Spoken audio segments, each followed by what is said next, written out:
All right, guys, it's time for the Next Level Guy Show, a men's interview, interest, and improvement-focused podcast featuring interviews with the greats from all industries to help you better your life.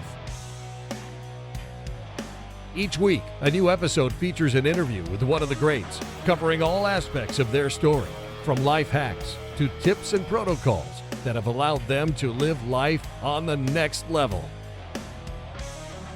We then highlight concrete action steps that you can use to improve your life.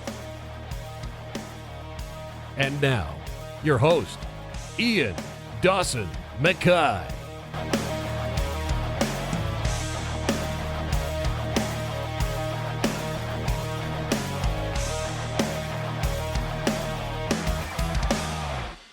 And today's guest is Judd Hoekstra. Judd is a leadership and human performance expert, best-selling author and speaker. Crunch Time, Judd's most recent book, which was co-authored with professional baseball pitching coach Rick Peterson, reveals the secrets of how to be your best under pressure. This book has been life-changing in my mindset, changing my mind on what is possible and how we can actually start to achieve our dreams and not just wish for them by becoming our best self when it matters the most.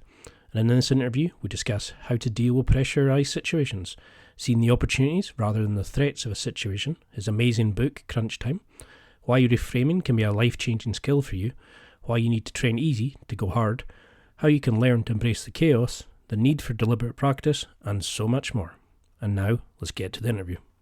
Thank you so much for doing this, Judd. I cannot say thank you enough. I've read your book, on the audio book now, over twice, and it's helped me in ways I never thought possible. But for people who don't know your name, could you just give a quick introduction? Sure. My name is Judd Hoekstra, and I've worked with the Ken Blanchard Companies, which is a leadership development company, for the past 20 years. And, I serve in a couple different roles there. Primarily, my primary role is as a sales executive. So I'm out in high pressure situations with my salespeople on a regular basis. And, I'll just say that from a personal perspective, um, I chose this topic because I myself, at various points in my life, have struggled in pressure situations. And then, as you know, now I'm married and I've got two kids, a wonderful daughter and son. And um, I found they were struggling in pressure situations, whether it was taking a test, whether it was competing in a swim meet, whether it was playing in a hockey game, any number of different things. And I found that, you know, like their dad, they didn't have, performing under pressure mastered. And I thought there's people who are incredibly they perform incredibly well under pressure. They must know some secrets I don't know. And so I was fortunate enough to get connected with former Major League Baseball pitching coach Rick Peterson, and he certainly knows a lot about pressure because, as a Major League Baseball pitching coach, you go out on the mound, you call a timeout, you go out on the mound and you talk to your pitcher, and in 30 seconds or less, you have to get them calmed down and back on track, ready to perform. And within a matter of minutes, the the crowd that's watching in the stadium, as well as the crowd watching on TV, will know whether your coaching was effective or not. So um, I really wanted to tap into the expertise of Rick, and then Rick and I both have fabulous networks of people both inside and outside the business world. So we had an opportunity to interview professional athletes and professional athletic coaches and CEOs and uh, executive coaches and Navy SEAL trainers and Navy SEALs and people in Hollywood. So we really were able to interview quite a wide um, array of folks from a variety of different industries and settle in on, what was the secret to them being able to perform well under pressure. Because it was really strange because I found you through a recommendation on Instagram, and I thought, oh, here we go, another one of these, like changing the rituals sort of thing. And then it's that as I listened to it, it made sense. You don't go into it like super deep and talk all the fluff, but you just give straightforward stories that people can relate to, understand, and techniques to use. And as we were discussing before the interview, it wasn't just pressurized situations. I was using it to help with obtrusive thoughts from OCD. You mentioned there about a friend who was dealing with PTSD. And, it's that kind of thing of like this was one of the first times I've ever seen one of these books that has reliable, useful, fixes, but actually can use in such a short term. And is that where you think guys were going wrong before? That we were just not believing we could change a thing? We had that fixed mindset that that's the way I deal with pressure. Why bother try to change it?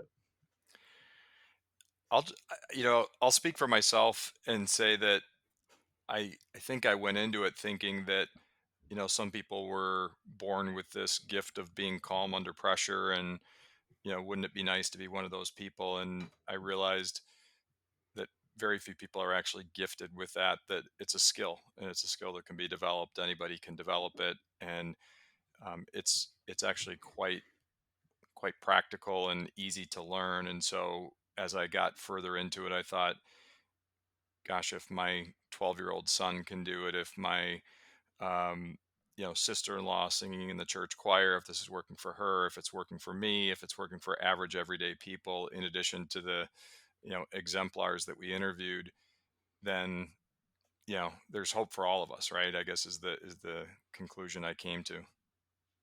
Because that's the thing, and it's like the way our brains are set up was back in the sort of caveman days that yes, it's great to panic and hit your fight or flight when a saber-toothed tiger was chasing you or there was a known fear and you panic. But in a situation where we're going and speaking to some colleagues at work or we're going to compete in a sports or whatever it is, we don't need that level now, but it's how we come out of that programming and actually be able to deal with it in a logical way. And I thought, oh yeah, let's see how we can do this. I think 2 minutes using one of your techniques about thinking about, is this the way I want to act? Is this the way I want to think? And I can actually catch myself before I go into a rant in my head or a negative viewpoint. And I was like, whoa. Because everybody knows me, I'm a miserable bastard at times. And I was like, Well, we this all are in our own head, Ian. That's the joy of it. Some of us show it on the outside more than others, but we all are inside our own heads because that instinctively. well, that's what I loved about the book was you don't lie about it. You are open about it. How this kids have this. uh, Women, men, athletes, young people, old people. We all deal with this in different ways. And I used to think I was like in that boat. Oh, I can't change. I'm just this is the way I deal with pressure. Other people are cooler and calmer, and I felt like I self sabotaged. Like my brain just said, like I was in a sports event, like I do Brazilian Jiu Jitsu. Sometimes I tap if the pressure was too dangerous, or would give up a bad, go into a bad position to allow the person to beat me because it was too stressful to compete at that level. And that bugs me that I kept doing this over and over. I would give up when I was playing football if somebody shouted at me and I'd go into my head. And I think a lot of young people stop playing sports because of incidents like this. We can't be as good as we want to be, and we beat ourselves up in our head. And I loved a bit in the book about how you are your own worst enemy. How you self talk. How do you start working with somebody? Apart without going into sort of reframing, but how would we even start acknowledging somebody that you can have a growth mindset rather than a fixed mindset to believe they can change? Yeah, it's a good question. I'll just share that I learn best through stories, and so the book is basically a storybook. It's a compilation of different you know stories from interviews we did as well as personal experiences. And um, you know anytime I'm trying to influence someone, I think the art of storytelling and the art of being able to share how something that you've tried has worked in your life, and you care about this person, and you hope that uh, what has worked for you will work for them too. And so in many cases, I try to create that growth mindset in others by sharing that, hey, I thought I was hopeless in terms of being able to perform well under pressure, and I learned some things from somebody else, and you know they worked for me, and I'd love to pass them along to you if you're open to hearing. And if people are open to hearing, then I'm more than happy to share what I've learned. And so it's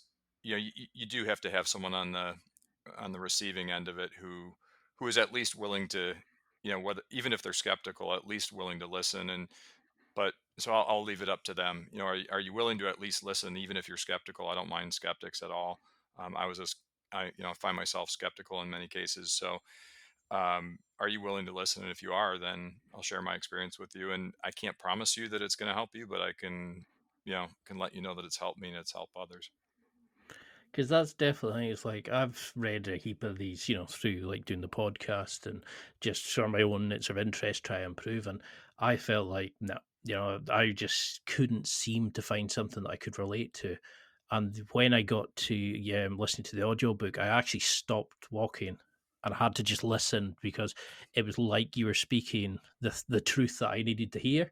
And I know that sounds a bit sort of like up in the sky kind of talk, but it blew me away. And it was kind of like, oh, when you start talking about reframing, I was like, yeah, will that work? And then as you explained it and you got deeper into it, I thought, wow, I see the point now. I was allowing each opportunity to be a threat, to take it as, how am I going to go wrong? How am I going to fail? How stupid I'm going to look if I get caught, rather than turning it into an opportunity. Could you go into a little bit about reframing? Why is it key and what sort of benefits can it bring? Because I couldn't imagine why this is one of the best techniques I'd heard, and it's not well known. It kind of scares me that this isn't taught to kids at school and things like that. Sure, I'd be happy to. So, I mentioned we interviewed folks from exemplars from across many different lines of work and play, and what we figured out the common thread was across those exemplars was that in pressure situations they were able to flip the switch in their mind, and they were able to essentially, switch the switch goes from your instinctive thought of that pressure situation being a threat to flipping it to seeing it as an opportunity. And it sounds super simple when you say it like that. It's obviously much harder in practice. um, it does require some practice, but the actual sort of skill of reframing is it's pretty straightforward. It's consciously thinking about a situation in a new or different way. And when you think about that situation in a new or different way, it changes how you interpret it. It changes the actions you take. It changes the results you achieve. And so it's really, I have a colleague of mine, an executive coach at the Ken Blanchard companies, named Kate Larson, and she had a great analogy for it. She said, think about reframing like this. You get into your car and you pull it out of the garage, and you are driving down the road, and the radio is playing really low in the background. You're not really paying attention to it. And then all of a sudden you turn the radio up and think about the radio and the song that's playing as the voice in your head. So you turn the volume up, and it's playing a song that you don't really like. So that's kind of your negative self-talk that we all experience, especially when we're in pressure situations. And at that particular point in time, you have a choice. Maybe that's like the instinctual thought is that negative or the song that you don't like playing on the radio, the negative self-talk. You now have a choice. You can actually keep listening to it and let it affect your mood, or you can change the station. And the key to reframing is thinking about, okay, I don't have to keep playing this song that's driving me crazy. I can actually think a different thought. I'm in control of my thoughts. I can't say that I will avoid all negative self-talk and thoughts that come into my head, but I don't have to stick with them, and I don't have to act on them. So this idea of reframing is, you get this thought that a pressure situation is a threat, that you know you're gonna be made fun of, you're gonna fail, you're gonna be a laughing stock, you're not gonna be able to show your face around there anymore. These are all things that we all experience instinctively, and I think that's the other one of the probably the biggest aha for me, related to this was, you know give yourself some grace, right? You're not the only one that thinks that way. These are instinctive thoughts that are hardwired into humans' operating systems. That what allowed us to survive the prehistoric times when we were being chased by saber-toothed tigers. You know, that that part of our operating system served us really well at that point in time. It doesn't serve us well now, when most of the threats we face are, you know, they're mental pressures. They're not survival pressures from a physical standpoint.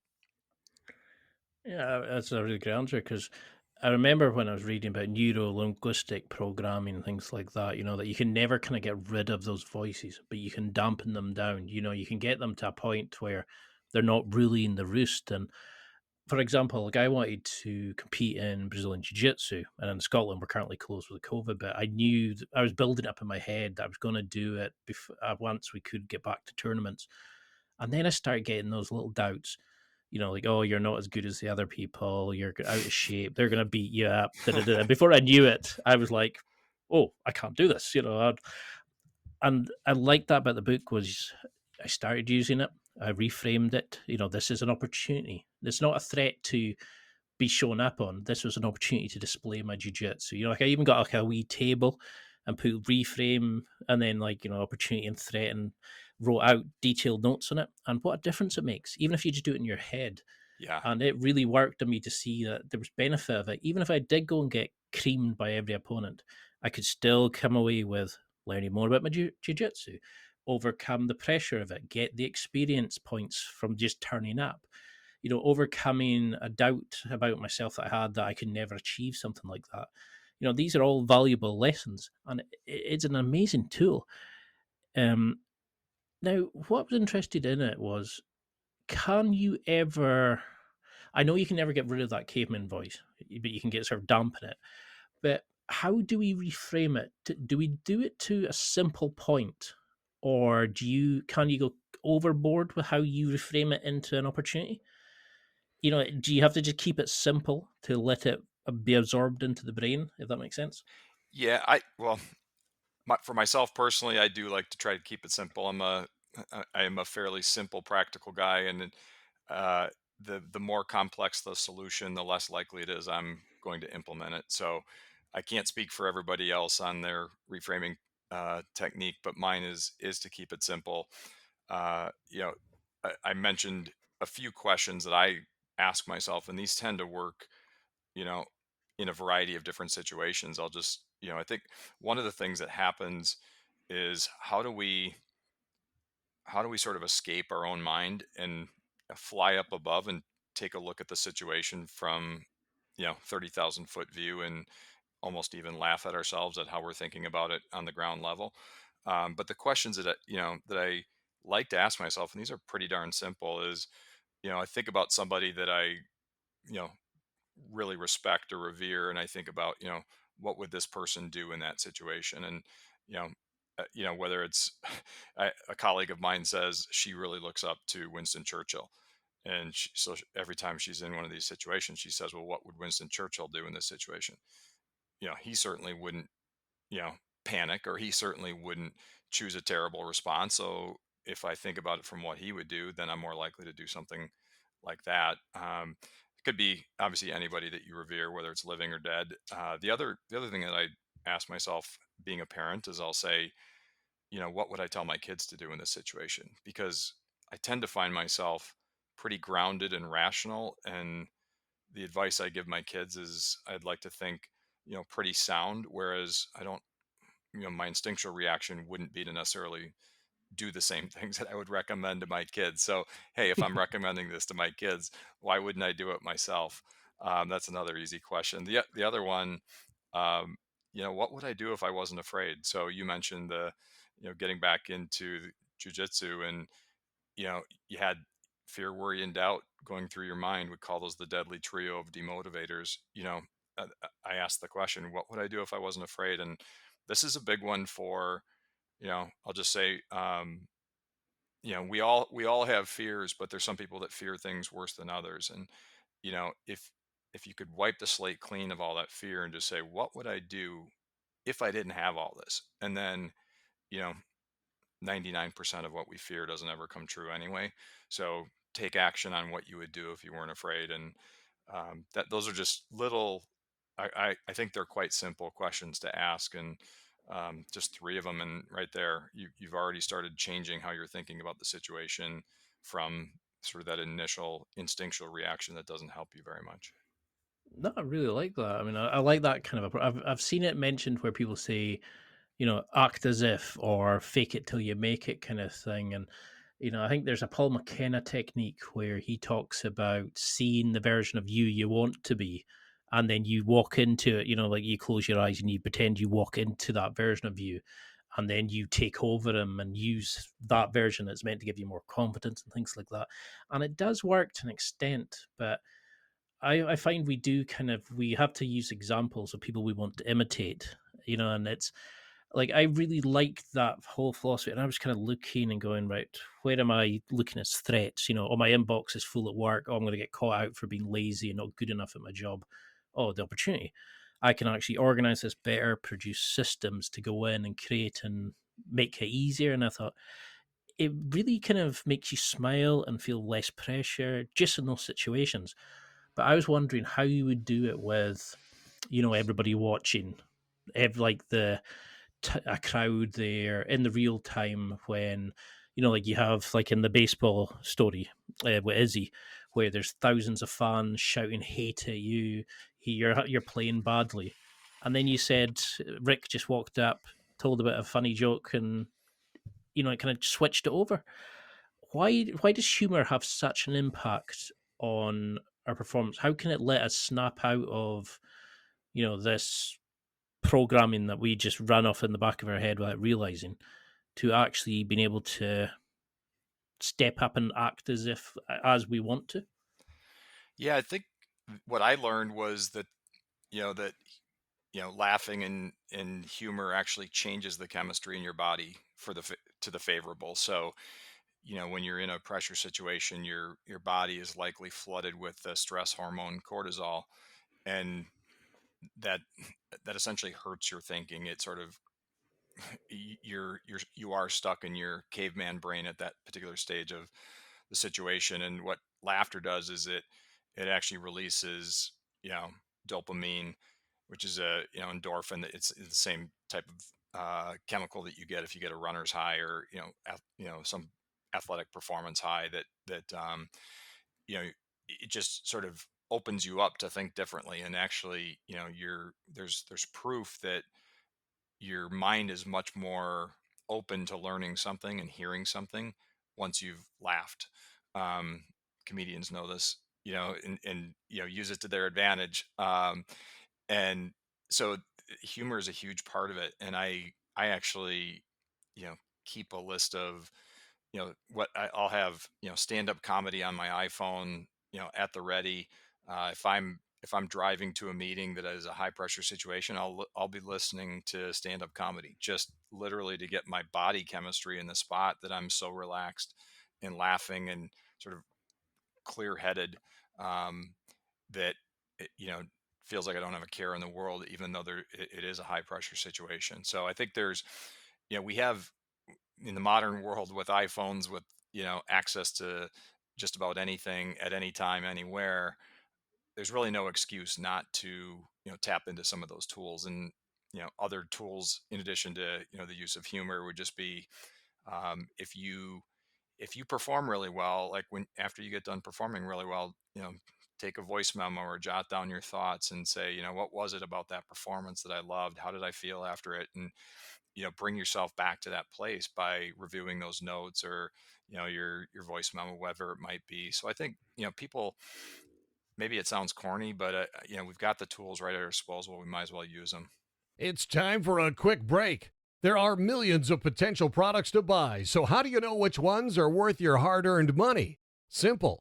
You go to nextlevelguy.com/affiliates and explore those that will transform and improve your life. You'll find deals, listener exclusives, and special offers with some great companies. Recommendations are 100% honest and only on items Ian has tried or believes in. The companies showcased will make you a better man in all areas of your life. Simply go to nextlevelguy.com/affiliates and level up. Because that was something I was going to go into in the sort of the training portion of this was, how would you advise people to use it? Should we be collating data using these kind of apps and recording it? Is it a case of just writing it down to reflect back on it when we're feeling particularly low? Are these kind of apps and things useful that you see being advertised on like the iTunes store, etc.? Have you found any of them work, and are they worth it? I actually haven't bought any apps of that nature, Ian. I pretty much just use like the Notes app on, um, or there's an app I have. I don't even know what it's called, where I can just record voice memos, and Hmm. um, that's pretty much what I use. So it's pretty simple. There's no direction given on it other than put your notes in here and save it, and you can call them up. You can do a search on it. Um, so that's I haven't gone to that level of buying apps, and can so I can't really tell you whether they're helpful or not. Because that's the thing. I think everybody wants that simple fix. They want to, buy that app, buy that book that's going to give them everything. And a lot of them don't want to actually do the work themselves or address their own individual sort of situation. In the book, you talk about being overprepared. Can like a normal athlete, a normal person really get to the level of like an elite performer? Because they would have the coaches, the training staff, the time to prepare and do all these sorts of things. I liked how you could make like I've seen it firsthand how we can do these changes almost instantly, and I've had this over like my whole life kind of thing. But can we get to that level? Do you think? Can a normal person get to kind of elite status in their chosen field? I think there's well, I'll share. I'll take you on a brief tangent here, but there was a book I read called The Sports Gene. Fascinating book, loved it. And in that particular book, they were talking specifically about athletic performance, and it went in to say that there's a much greater percentage of your athletic performance that's based on your genetics than you might you might think. And so, based on what I read there, I would say, for certain fields like athletics, you're you're limited in what you can do, or you're maximized in what you can do based on your genetic code, which can't be changed. Obviously, hard work plays a role. I don't want to diminish that, but the same level of work with two people with different genetics, they're going to end up in a different place. Um, when it comes to things that are not reliant on like genetics, around like athletic performance, if it's more around being able to do a good job at work, or um, I think there's a much greater potential to become an expert in your craft with you know dedicated practice, deliberate practice, as is described by Anders Ericsson. And so I think there's a lot more potential for what I'll call the average people, not those that won the genetic lottery and are in a field that requires you to win the genetic lottery.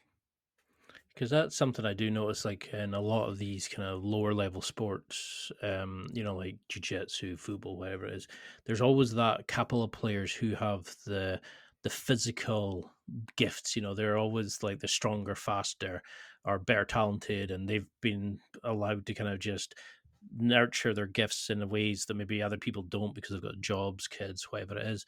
And I think this is a kind of way of really leveling up people where they're actually showed these tricks where they don't need to listen to that voice in their head, and they can actually go in and utilize the gifts they're given in their own individual way. And it actually made me kind of disappointed in a way when I think back to like if I'd known this sooner, the changes I could have made, and Me then I too. realized, and it's like your brain kind of going, oh, I need something to be negative about because, and I mean, it's like, and the book was fantastic, and it was just kind of like, right, what do I do? What do I, like? I kept listening over and over to the different chapters, but the training section I particularly liked. Now, you were talking about being over prepared. So, how do we know we start training? If it's athletics, if it's basketball, if it's, just in your own work environment, how do we know we're preparing in the right way? You talk about, the training becoming automatic. Can you go into a little bit about that and how we know we're on the right path? Sure. I'll share a story with you that uh, I don't think this one's in the book, but I went down to spring training before the baseball season starts, where the players are getting ready, and they're getting their bodies ready to for the regular season. And there was a picture 9 pitching mounds separated by about 10 feet each, with 9 home plates, the 60 feet 6 inches away, and catchers behind those plates. So you got 9 pitchers throwing, 9 catchers catching these balls. And I noticed something, and it was um, it was a string it went all the way across kind of the home plates for all 9 plates. And the string was at about the height of what would be the batter's knees. There was no batter there. These guys were just pitching without a batter. But what they were trying to do is they were trying to hit the string every single pitch that they threw while they were practicing. And I was standing next to Rick, and I said, tell me more about the string. And he said, well, this is in the he was one of the pitching coaches of the Oakland A's during the Moneyball era, so he was big on analytics. He said, the analytics show that the Major League Baseball batting average when you throw the ball at the batter's knees is like 181. You know, not a good batting average. It basically means 181 hits out of 1,000 at bats. Um, he said, but if you start moving up the strike zone closer to the batter's waist, the batting average goes up and gets as high as 300 or even higher, which is bad for the pitcher. That means more hits against him. And so he's like, I'm training my pitchers and giving them immediate feedback to throw it at the knees every time, and they know right at, you know within 1 second of the ball leaving their hand whether they did it well or whether they need to make an adjustment in their delivery. And so I think, um, having when you are practicing, having real-time feedback where immediately, did I do that well or do I need to make some adjustments, and then being able to make the necessary adjustments. Obviously, it certainly helps if you do have somebody who's watching you, who's an expert and can give you feedback as well. But I think there are probably a lot. I mean, I'll say, um, you know, golf is one of my hobbies, and one of my fears is when I go to the driving range and I'm practicing that I'm just embedding further bad habits by practicing a bad swing, because I don't necessarily always have the feedback. I mean, I have the feedback about where the ball is going, but I don't necessarily have myself on video all the time and can see, well, why did it do that, and so on. So I think Mhm. the more situations we put ourselves in where we get immediate feedback, where we can see how we did it, what we did, we have other people giving us feedback in the process, you're much more likely to, you know, sort of have a quicker turnaround on improving your performance through that process. Yeah, I really like that. And when I've listened to the book, well, the audiobook at the time, you were mentioning about unconscious competence through deliberate practice. And that made sense because the way you build up in the book, you kind of explain how about reframing, and then how you replace the negativity and the sort of the bad thinking with like the autopilot of the actions that you want to use. Now, could you go into a little bit about that? I mean, is that what you were meaning just now about that kind of training? You mentioned about chunking as well, where you break down the scary task or the large task into smaller areas, and you just keep practicing those smaller areas until you can do them with your eyes closed and feel it, rather than having to be told you're doing it right. Yeah, it's interesting. There's a there's a couple different chapters in the book that they could be viewed as at odds with each other. So there's a chapter called, reframe from trying harder to trying easier, and then there's another chapter called reframing from being prepared to being over prepared. And you could look at it and say, like, you know you're not making any sense there, Hoekstra. Tell me what you mean by those. They seem to be at odds with each other. And it's really this idea of, prepare hard, perform easy. So you are trying really hard and you're putting in, countless amounts of hours and repetitions during the practice. Once you get to the actual performance, you do want to be almost on autopilot. That unconscious competence that you've built up through all those repetitions in practice. And you know there was one point in time when I was speaking with Rick, and I asked him, Rick, how do you know when it's time for you to go out and talk to a pitcher during a game? Like, what are you looking for that gives you that signal? And his answer is pretty funny. He said, the second I start to see the pitcher think, I get out there. He doesn't want the pitcher thinking. He wants them It's on autopilot, and he's like, I know bad things are going to happen the second they start thinking out there, because they're not in their routine anymore, and they've got a million thoughts going through their head, and it's just not going to help them. So, he actually goes back and tries to get them to the point that they're not thinking again. And if he feels like when he goes out there and talks to them that they're not going to be able to do that, that's when he pulls a pitcher from the game.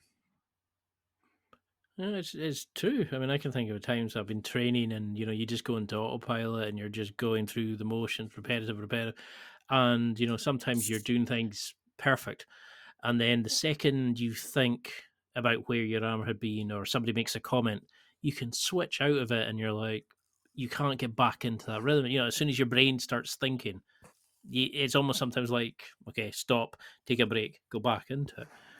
So could you go into a little bit about the really interesting concept of training hard but learning to when to go easy? Because that Sure. really made a big impact. Because there's times I've been training jiu-jitsu and I thought, I'm doing terrible here. Right, I'm going to grab this arm, I'm going to throw him down, I'm going to smash it. I'm going to go 50 times harder in every roll, like every kind of practice fight. And then Sure. you were saying you should go easy. It, Yeah. So it's one of the stories that I think really kind of tells this well is um, Michael Phelps, the world champion gold medalist swimmer from the United States that has won all these medals and is viewed as one of the best swimmers, if not the best swimmer of all time. His coach used to just really put him through the paces in practice and do things that would actually be viewed by many as cruel and unusual punishment. One example was he would actually like step on his goggles before he jumped into the pool, and so that when he jumped into the pool, water would flood in through his goggles, and obviously it would burn his eyes because of the chlorine and so on, and so it would force him in practice to learn how many strokes do I need to take from one end of the pool to the other while I swim blind. um, and you know he learned his stroke count and could swim things essentially without having his eyes open, without the goggles actually working. He did that in practice, and as it turns out, what happened is he got into a race in the Olympics where he dove into the pool and his goggles, you know, sort of fell off his eyes and went down by his chin, and so he had to swim blindly. He couldn't open his eyes at that point, and he, because of all the practice and repetition he had done in that same way in practice, he was able to just swim the race as if it was a normal race. He ends up not only winning the race but setting a world record. So it's just amazing that you know you put yourself in practice in much harder than you think you'll ever need conditions, and then when you if you'll probably never need that level of conditions, but if you do, you've been there before, and you have a comfort level with it. It's not something that's new to you. New situations tend to put people into a panic mode. So the more that you can practice, another example of when I was speaking with the Navy SEAL trainer, he was saying, we call war monkey business. And I don't mean to be flippant about it by any means. But he said, we practice so hard, we train so hard in the SEALs that when we actually get into a real combat situation, it's a piece of cake. It's easy. It's like, you know, this is 1/10 as hard as what we went through in practice. And so the more that you can put yourself in, stressful, strenuous situations in practice, then the more likely that it's going to be easy when you're performing. And you can then relax, you can then trust your preparation, you can then kind of go on autopilot because you're so well versed from your preparation. Yeah, I mean, it makes perfect sense, and the book lays it out superbly because you talk about training hard, learning it, breaking down each of the skills, and training it until it becomes just part of you that you can do it without really thinking about it. And then you talk about the need to sort of be able to dial it back, and I can think of plenty of times where by being trying harder, I was actually failing more. And by just kind of relaxing, you kind of, it lets you kind of slip into the autopilot, and your brain just goes, okay, I know how to do this. And you cut out the voices in your head and you just do it. And you're so much better. But is this concept, like the guy stepping on the goggles, changing the different ways he trains, is this the bit you mentioned in the book about the embracing chaos, becoming familiar with chaos, where you kind of you do dial up everything so much that you go overboard almost. So, like in a situation, say for jiu-jitsu competing, I would go in and do like Shark Tank, where you roll with five people, fresh, one fresh Yeah. after the other for five Yeah. minutes, Yeah. because that kind of overtrains you. So you go automatically into that way of thinking. That's exactly right. Yeah, it's the harder than normal conditions you should be practicing under, not just what would be considered normal conditions. And yeah, sometimes you got to get creative to figure out how to create those harder than normal conditions. I know, just as an example, being in the business world and having a sales team that we'll do dry runs of sales presentations that we're going to be making to a client, and we'll have someone intentionally play the role of a difficult, challenging client, asking ridiculous questions and things that probably aren't going to come up during the course of the actual presentation itself. But if you feel like, wow, we're ready for anything now, after we've answered that guy's questions or that gal's questions, um, and then it makes the actual presentation to the client, who more often than not is reasonable. If you've answered unreasonable questions and things in advance, then you're much better prepared and feel like we're ready for anything here. Because I suppose that's part of it. It's like the part of your brain that when you're thinking about something and you're worrying about it, you always think of things that could go wrong or will happen, and they're nowhere near possible. It's Yeah. got to have like a giraffe and a masquerading zebra. And, it goes so preposterous in your head, and it's like your brain doesn't have the experience to go, well, why would that happen? Whereas if you do these training things so repetitively so that you can do the feel, exactly the motion to go through, and that gets into your head, and your body just goes, I've got this, and you can just channel out your brain. And then when you start to try, like Rick did, you go and you stop it there, and then you relieve the stress, and then you get back into it. It's really well done. So how does Yeah, things like Ian, what breathing. if I'll jump in just for one sec? I think one question if you're coaching somebody else who's in a pressure situation, a question that I would ask would be, think back to your absolute best performances in whatever you're competing in or performing in, and were you grinding, and just was it an absolute strenuous activity to perform that well in that situation, or were you in a state of flow where it felt comfortable, normal, natural? And probably 90 plus percent of the people that I would ask that question to, it's I was comfortable, I was relaxed, I was in a state of flow. So the you know it's a reminder to say, like, you shouldn't be grinding and having to give 110% and trying to do things that you've never done before and trying to be perfect when you're performing. Those things aren't going to help you. What's actually going to help you is to get yourself in a relaxed state, um, and trust the preparation that you've done, and that's as good as you're going to be is the level of performance you had in your preparation. You're not going to all of a sudden show up and be, it's a unrealistic expectation to show up and say, I'm going to be better under pressure than I was in any of the situations where I was practicing and preparing.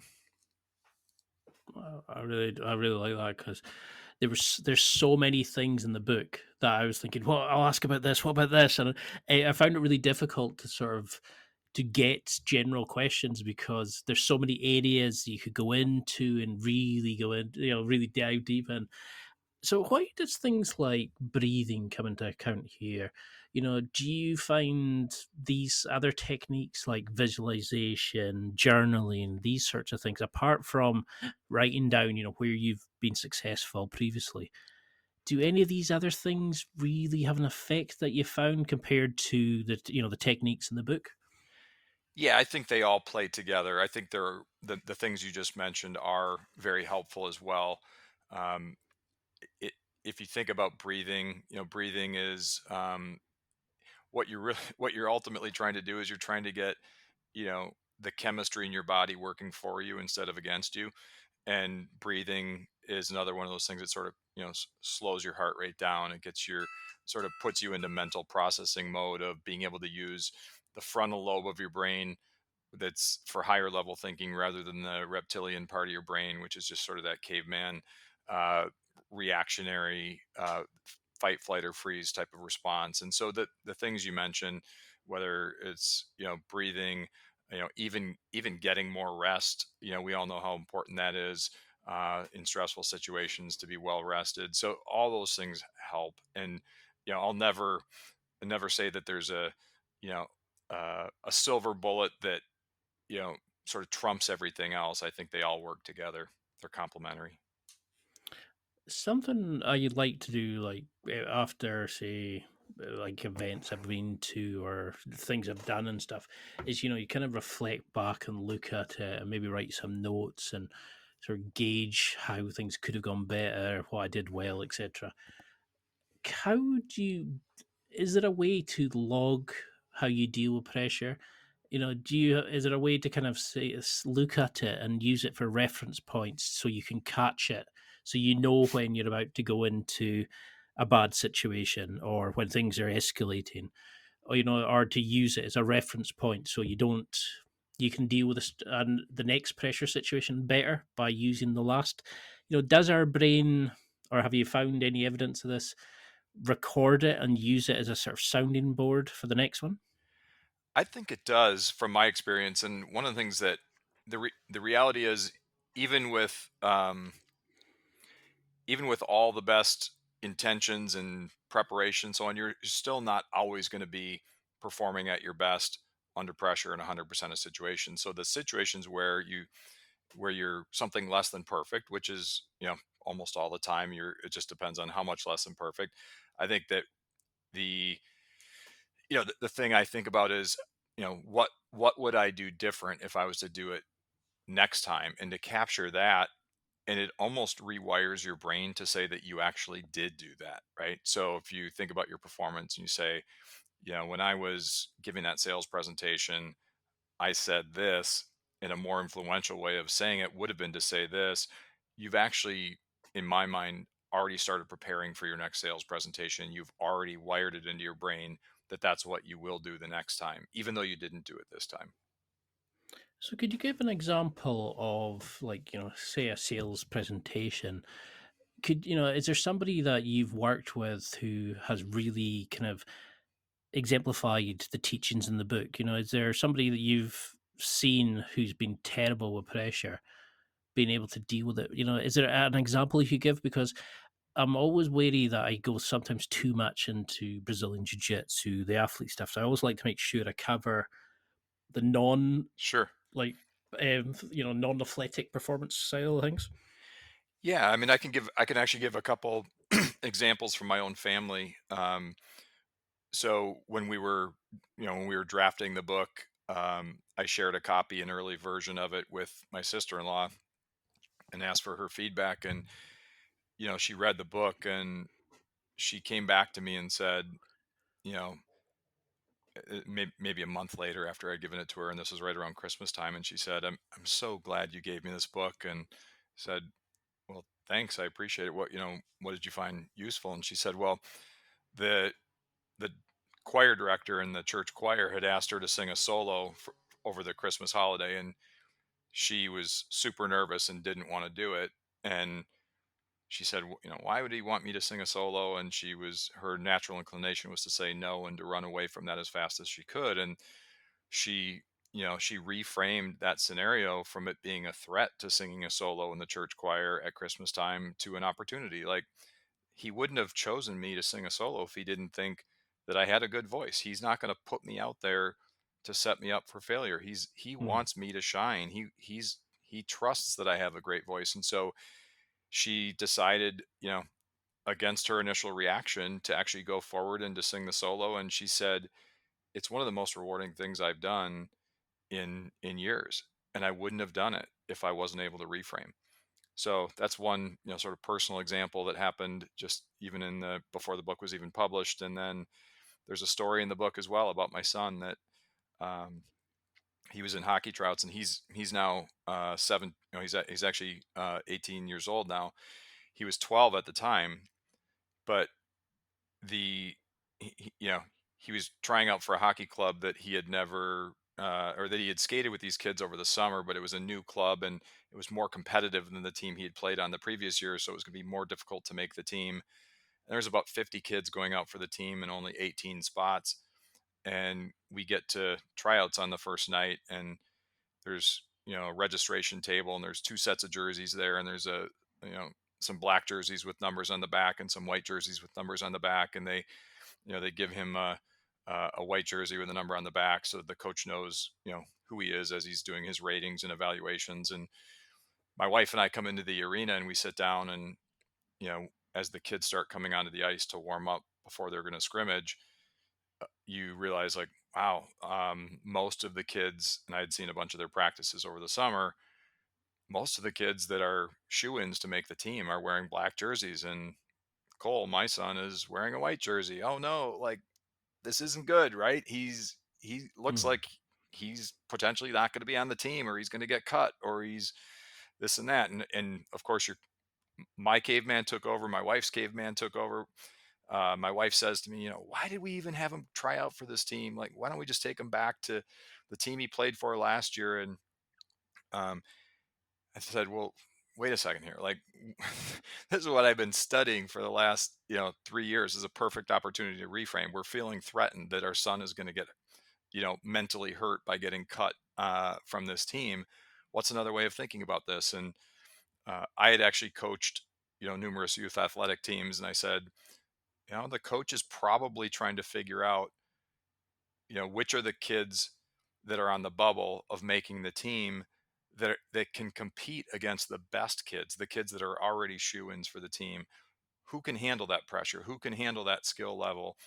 And that's how he was determining, who was going to ultimately get the last spots on the team. And I was able to kind of sort of tamping down my caveman, as you said earlier, and share that with my wife. And we relaxed a little bit and said, that's probably what's happening. And then, after the tryout was over, my son Cole comes out to our car, and we had sort of, Sherry and I, my wife, had calmed down at the time, and we said, Cole, how do you think it went? And he said, it was really hard out there. The team with black jerseys had uh, most of the best players on it, and I knew that most likely it was because Coach Nick wanted to see how we would play against those kids that are the best on the team.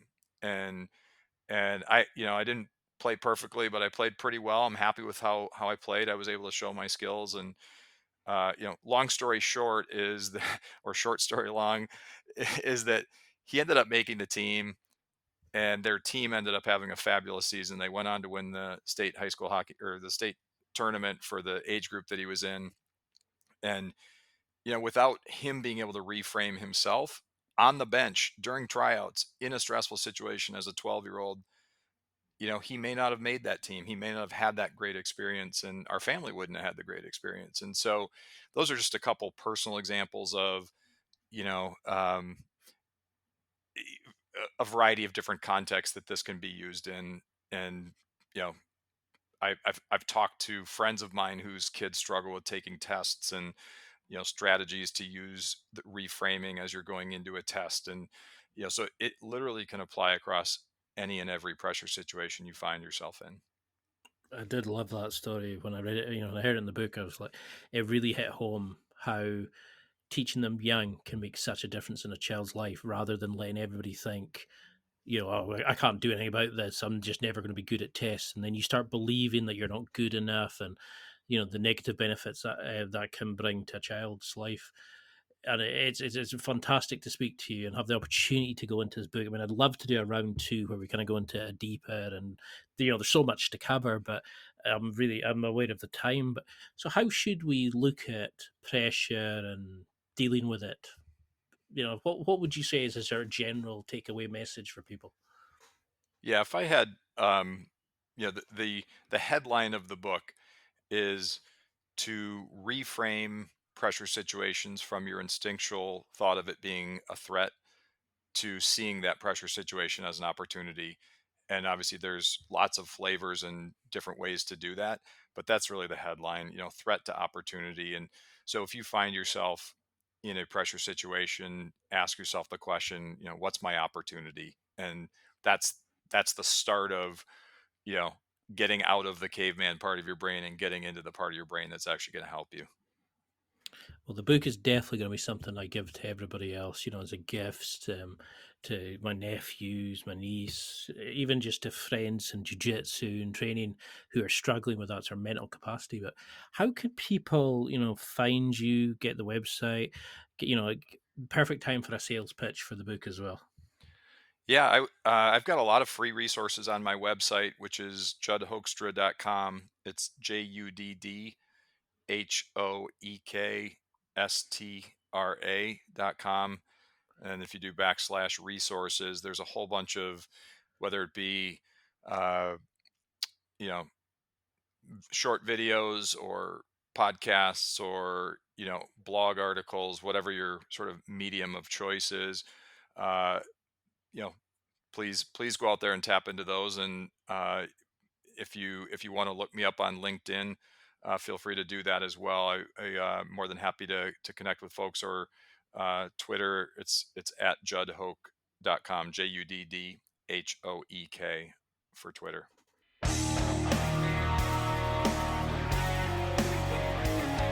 Well, that's it for another week, and thank you for listening.